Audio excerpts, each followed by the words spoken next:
اور میں یہاں اللہ کے گھر میں تھا۔ یہ خیال بظاہر شکر کا لگتا ہے، لیکن اگر اس کے اندر اپنی برتری کا احساس شامل ہو جائے تو یہی وہ لمحہ ہے جہاں نفس مسکرا رہا ہوتا ہے، کیونکہ نفس جانتا ہے کہ جب انسان اپنے آپ کو دوسروں سے بہتر سمجھنے لگتا ہے تو وہ روحانیت کے اصل دروازے سے دور ہونا شروع ہو جاتا ہے۔ روحانیت کا راستہ انسان کو بڑا نہیں بناتا، بلکہ وہ انسان کو یہ دکھاتا ہے کہ وہ کتنا چھوٹا ہے۔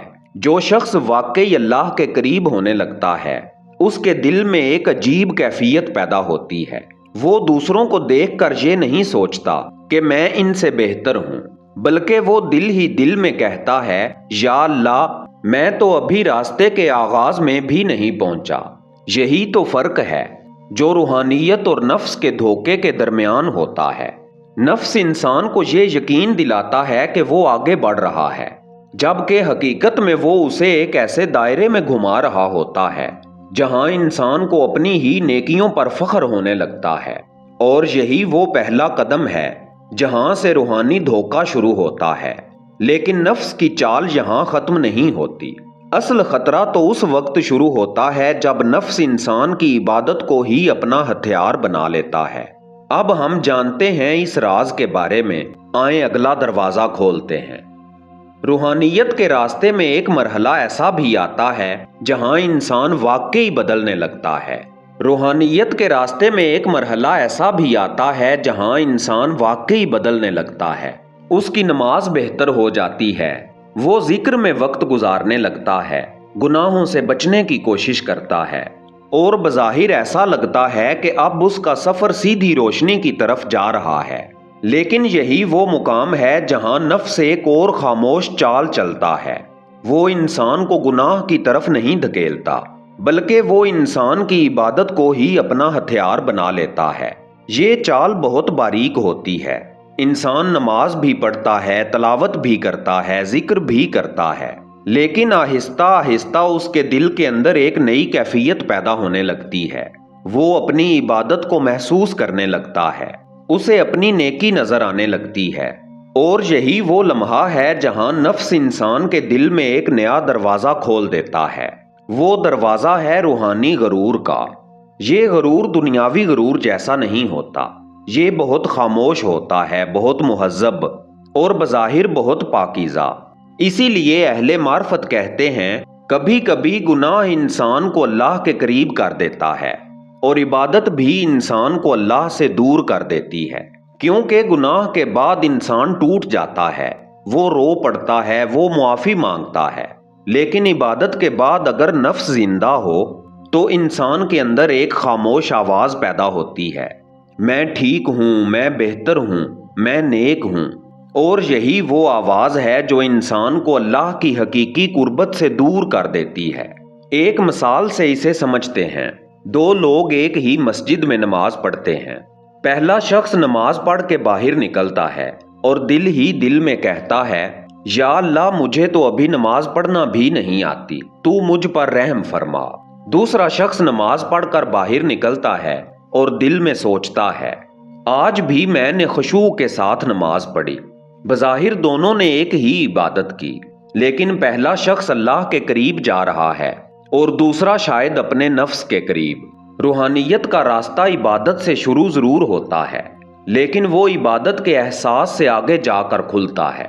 جب تک انسان کو اپنی عبادت نظر آتی رہتی ہے وہ ابھی راستے میں ہے، اور جب عبادت بھی نظر آنا بند ہو جائے اور صرف اللہ نظر آئے تب کہیں جا کر روحانیت کا اصل سفر شروع ہوتا ہے۔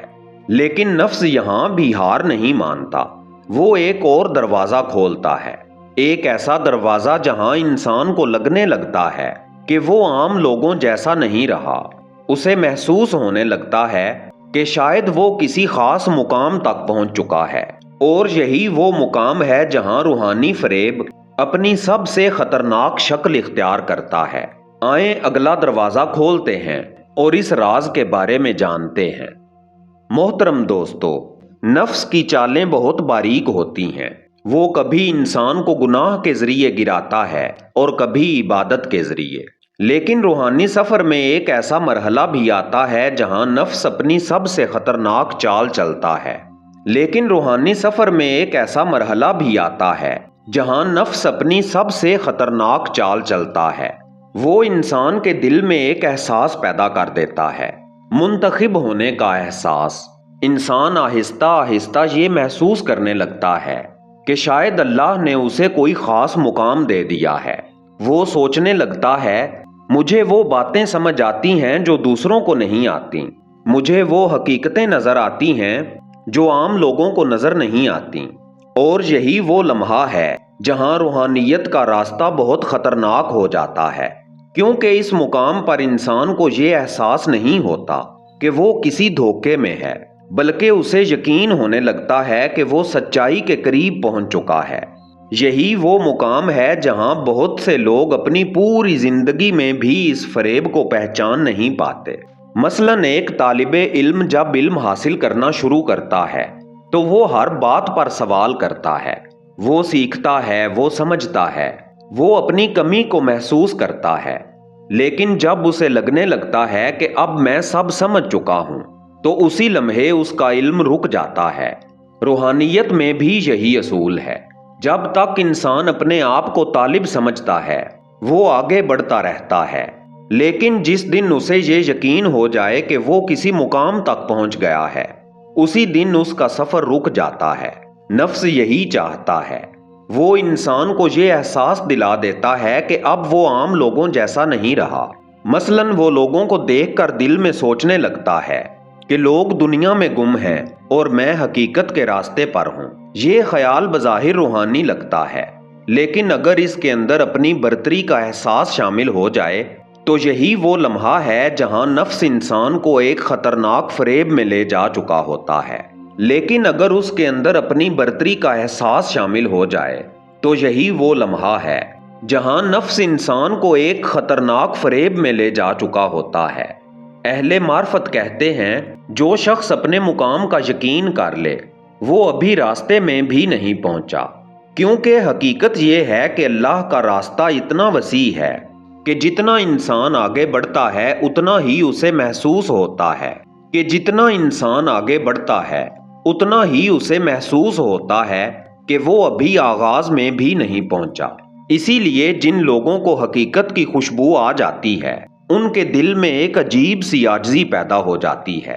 وہ اپنے بارے میں کم سوچتے ہیں اور اللہ کے بارے میں زیادہ۔ وہ اپنے مقام کو نہیں دیکھتے بلکہ اپنے رب کی عظمت کو دیکھتے ہیں، اور جب انسان اللہ کی عظمت کو دیکھنے لگتا ہے تو اسے اپنی حقیقت بھی نظر آنے لگتی ہے۔ لیکن نفس یہاں بھی خاموش نہیں رہتا، وہ ایک اور فریب پیدا کرتا ہے، ایک ایسا فریب جہاں انسان کو لگتا ہے کہ وہ حقیقت کے بہت قریب ہے، لیکن اصل میں وہ اپنے نفس کے چال میں مزید الجھ چکا ہوتا ہے۔ تو سوال یہ ہے، اگر نفس اتنی باریکی سے انسان کو دھوکہ دیتا ہے تو پھر انسان اس دھوکے کو پہچانے کیسے؟ آئیں اگلا دروازہ کھولتے ہیں اور اس راز کی تلاش کرتے ہیں۔ جب انسان روحانیت کے راستے پر کچھ دور چل لیتا ہے تو اسے ایک اہم سوال کا سامنا کرنا پڑتا ہے۔ وہ سوال یہ ہوتا ہے، میں کیسے جانوں کہ میں حقیقت کے قریب جا رہا ہوں یا اپنے نفس کے دھوکے میں پھنس رہا ہوں؟ کیونکہ نفس کی چالیں اتنی باریک ہوتی ہیں کہ انسان کو اکثر یہ احساس ہی نہیں ہوتا کہ اس کے دل میں کیا بدل رہا ہے۔ لیکن اہل معرفت نے اس کی ایک بہت گہری نشانی بتائی ہے۔ وہ کہتے ہیں، نفس ہمیشہ انسان کو اپنے بارے میں اچھا محسوس کرواتا ہے۔ وہ انسان کو یہ یقین دلا دیتا ہے کہ وہ بہتر ہے، وہ نیک ہے، وہ آگے بڑھ رہا ہے۔ لیکن روحانیت کا راستہ اس کے بالکل برعکس ہوتا ہے۔ وہ انسان کو اپنی کمزوریوں کا احساس دلاتا ہے۔ جتنا انسان حقیقت کے قریب جاتا ہے اتنا ہی اسے اپنی کمیوں کا احساس بڑھنے لگتا ہے۔ مثلاً ایک شخص جب دور سے سمندر کو دیکھتا ہے تو اسے لگتا ہے کہ شاید یہ بس پانی کا ایک بڑا منظر ہے، لیکن جیسے جیسے وہ اس کے قریب جاتا ہے ویسے ویسے اسے اس کی گہرائی کا اندازہ ہونے لگتا ہے۔ اسی طرح جب انسان اللہ کی حقیقت کے قریب ہوتا ہے تو اسے اپنی حقیقت بھی نظر آنے لگتی ہے۔ اسے محسوس ہونے لگتا ہے کہ وہ کتنا کمزور ہے، کتنا محتاج ہے، اور اسے اپنے رب کی کتنی ضرورت ہے۔ یہی وہ مقام ہے جہاں انسان کے دل میں عاجزی پیدا ہوتی ہے، اور یہی عاجزی روحانیت کی سب سے بڑی نشانی ہے، کیونکہ جس دل میں حقیقت کی روشنی داخل ہوتی ہے وہ دل اپنے آپ کو بڑا نہیں سمجھتا، وہ اور زیادہ جھک جاتا ہے۔ اہل معرفت ایک خوبصورت مثال دیتے ہیں۔ وہ کہتے ہیں پہاڑ کے دامن میں کھڑا انسان پہاڑ کو چھوٹا سمجھتا ہے، لیکن جب وہ اس کے قریب جاتا ہے اور اس کے سامنے کھڑا ہوتا ہے تو اسے اندازہ ہوتا ہے کہ یہ پہاڑ کتنا بلند ہے، اور اس لمحے وہ خود کو بہت چھوٹا محسوس کرنے لگتا ہے۔ اسی طرح جو انسان اللہ کی عظمت کو محسوس کرنے لگتا ہے وہ خود کو بڑا نہیں سمجھتا، وہ اپنے دل میں یہ کہتا ہے یا اللہ میں تو ابھی راستے کے آغاز میں بھی نہیں پہنچا۔ یہی وہ کیفیت ہے جو انسان کو نفس کے دھوکے سے بچاتی ہے، کیونکہ نفس ہمیشہ انسان کو بڑا بنانا چاہتا ہے اور روحانیت انسان کو مٹا دینا سکھاتی ہے۔ نفس چاہتا ہے کہ انسان اپنے آپ کو دیکھے، اور حقیقت چاہتی ہے کہ انسان صرف اپنے رب کو دیکھے۔ اور جب انسان اس مقام پر پہنچنے لگتا ہے تو اسے آہستہ آہستہ یہ راز سمجھ آنے لگتا ہے کہ قرب الہی کا راستہ زیادہ عبادت کے غرور میں نہیں کھلتا، بلکہ اس دل سے کھلتا ہے جو اپنے نفس کو پہچان کر اس کے سامنے جھکنے سے انکار کر دے۔ اور یہی وہ راز ہے جو روحانیت کے سفر کو حقیقت کی طرف لے جاتا ہے۔ محترم دوستو، یہ سب کچھ سننے کے بعد شاید ہمارے دل میں ایک سوال پیدا ہو رہا ہے کہ اگر نفس اتنی باریکی سے انسان کو دھوکہ دیتا ہے، اگر عبادت کے راستے میں بھی اس کی چالیں چھپی ہو سکتی ہیں، تو پھر ہم اپنے دل کو اس دھوکے سے کیسے بچائیں؟ حقیقت یہ ہے کہ انسان اپنی طاقت سے ہمیشہ اپنے نفس پر غالب نہیں آ سکتا، کیونکہ نفس صرف خواہش نہیں، یہ ایک آزمائش بھی ہے، اور اسی لیے اہل دل ہمیشہ ایک راستہ اختیار کرتے ہیں، وہ دعا کا راستہ اختیار کرتے ہیں۔ وہ اپنے رب کے سامنے جھک جاتے ہیں اور کہتے ہیں یا اللہ ہمیں ہمارے نفس کے حوالے نہ کرنا۔ اور جیسا کہ ہم نے ویڈیو کے آغاز میں ذکر کیا تھا، آئیے اب اس سفر کو ایک رکت انگیز دعا کے ساتھ ختم کرتے ہیں۔ اگر آپ چاہیں تو اس لمحے دل کو خاموش کر لیں اور اس دعا میں ہمارے ساتھ شامل ہو جائیں۔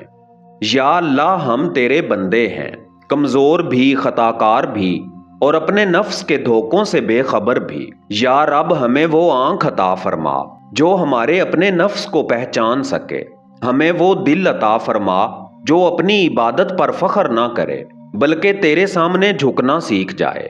یا اللہ اگر ہمارے دل میں کہیں بھی غرور کا کوئی ذرہ موجود ہے تو اسے اپنی رحمت سے مٹا دے۔ اگر ہمارے اعمال میں کہیں نفس کا دھوکہ چھپا ہوا ہے تو ہمیں اس کی پہچان عطا فرما۔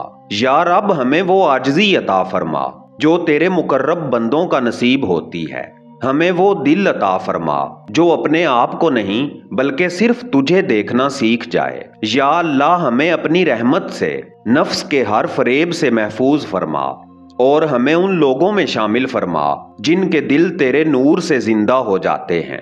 آمین یا رب العالمین۔ اگر آپ بھی اس دعا میں شامل تھے تو کمنٹ میں آمین ضرور لکھیں۔